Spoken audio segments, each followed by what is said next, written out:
पण नेते लोकांचं ज्या वर्षा 5 वर्षाकाठी 4 वर्षाकाठी आपण नेता बदलितो, हम्म.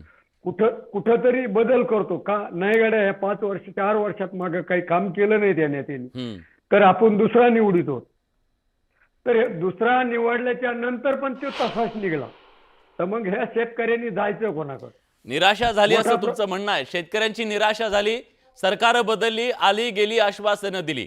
सहदेव उन्हाळे नुसते आहेत. आश्वासन. सहदेवजी, आम्ही आश्वासन. तुम्हाला बघितलं होतं, तुम्ही नांगर घेऊन 500 किलोमीटरवरून प्रवास करत एक शेतकरी इथल्या सत्ताधाऱ्यांच्या दारात आला होता.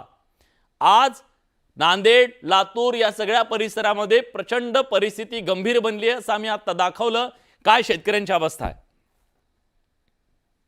मी यापूर्वीच जुलै महिन्यामध्ये अधिवेशन चालू असताना शेतकऱ्याच्या व्यथा मंत्रालयापर्यंत पोहोचावं म्हणून 500 किलोमीटर चालत गेलो.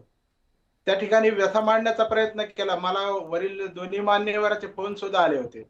आता ही व्यथा जर बघायचं म्हणलं तर शेतकऱ्यांना कोणत्याही योजनेच्या माध्यमातून लुबाड. लातूरमध्ये मोठ्या प्रमाणात पूर आला, एका शेतकऱ्यानं आत्महत्या केली, एका शेतकऱ्यानं बुलढाण्यामध्ये तरी म्हणजे जमीन धारण कायद्याचा त्याला म्हणजे चुकीच्या पद्धतीने वापर झाल्यामुळे त्याने आत्महत्या केली.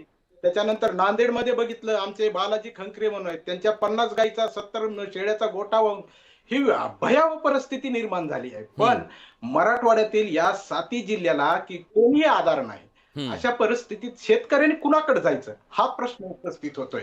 आणि हे नेते सगळे बच्चूभाऊ असतील, तुपकर साहेब असतील किंवा आमचे राजू शेट्टी जे असतील, यांना विनंती आहे की बाबा तुमचे गिले शिकवे दूर करा, पण तुम्ही एकत्र बसा.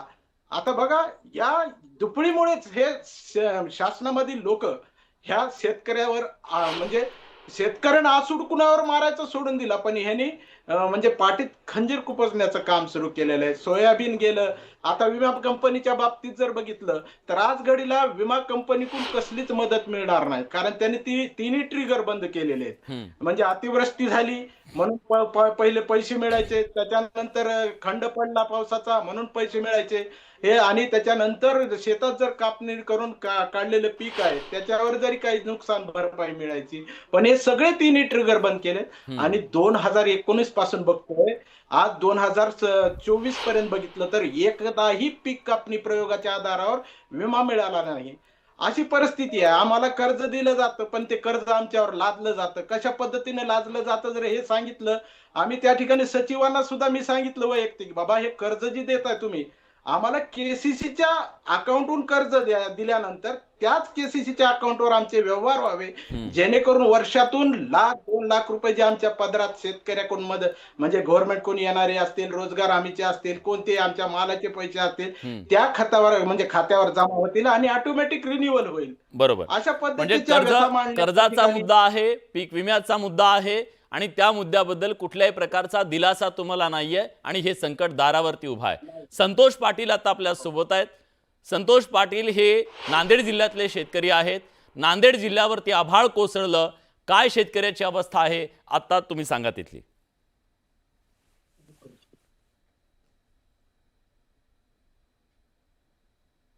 नांदेडमध्ये आपण सर्वजण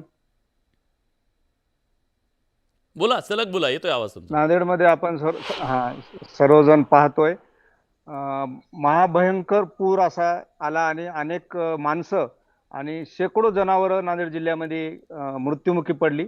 शेतकऱ्याचं न भरून निघणारं, कधीच न भरून निघणारं नुकसान या ठिकाणी झालं.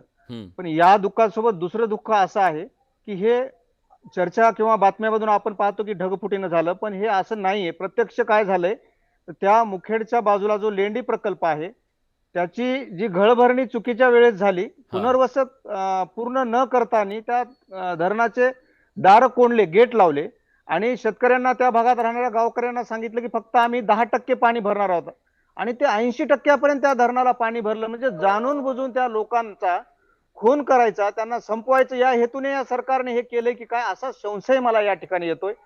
आज आपण ही घटना घडून 2-3 दिवस झालेत, आज कुठेतरी त्या ठिकाणी थोडीफार मदत पोहोचले. सगळ्या गावातलं धान्य, कपडे, लेकरा बाळायचं खायचं, कपडे, कुठल्याच गोष्टी तिथे शिल्लक नाहीत, सगळ्या पावसाने भिजून गेल्यात. आणि सरकारी यंत्रणा 40 तासानंतर त्या ठिकाणी पोहोचते. लोक वाचतील का? म्हणजे यांना मारूनच टाकायचे ठरवलंय का सरकारने? एवढं निर्गुण, एवढं द्वेषपूर्ण शेतकऱ्याप्रती हे सरकार अहो का पाहतंय? मला संतोषजी तर वाटतंय खूप संतोषजी, मोठ्या प्रमाणावर. आनंद साजरा करा, जी. आनंद साजरा. 25 तारखेला वराह जयंती आहे, साजरी करा असं म्हणतायत. हो, एक- धडाक्यात करा म्हणतायत ना.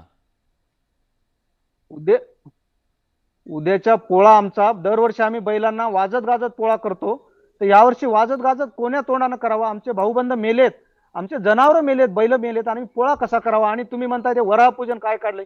उद्या हे मासेमारी म्हणतील, मत्स्य अवतार आहे त्याची सुद्धा पूजा करा म्हणतील, मासेमारी बंद करा म्हणतील. मला वाटतं हे जे नेते मंडळी वादग्रस्त मुद्दे मुद्दाम काढत आहेत, यांना शेतकऱ्याची शेती तरी हिसकावून घ्यायची. बघा ना, गेल्या 10-15 वर्षापासून मी शेती करतो, मी स्वतः हिशोब लिहून ठेवतो. दरवर्षी मी शेतीचा लेखाजोखा माझ्याकडे असतो. दर